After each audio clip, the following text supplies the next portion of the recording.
Hello everyone, welcome back to this channel. In this video, I will show you the easy and clear steps on how to send files Microsoft Outlook on computer. So how to send files Microsoft Outlook on computer? Make sure you keep watching this video until the end. Let's get started right away. Firstly, just go to Microsoft Outlook on your computer. And this is the initial display on Microsoft Outlook. To send files via Microsoft Outlook, just point the cursor to the top left of the computer. On the Home menu, tap New Mail. Well, here will come out the input menu to send an email.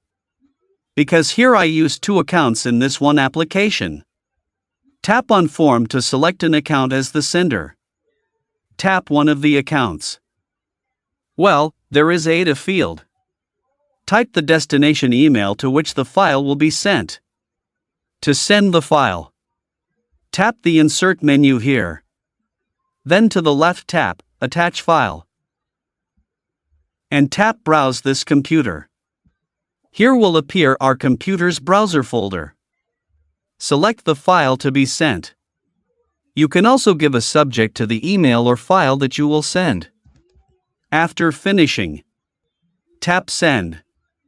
Well, here you have finished sending the file. So that's it, tutorial how to send files Microsoft Outlook on computer. Thank you for watching. I hope this video is useful. See you in the next video.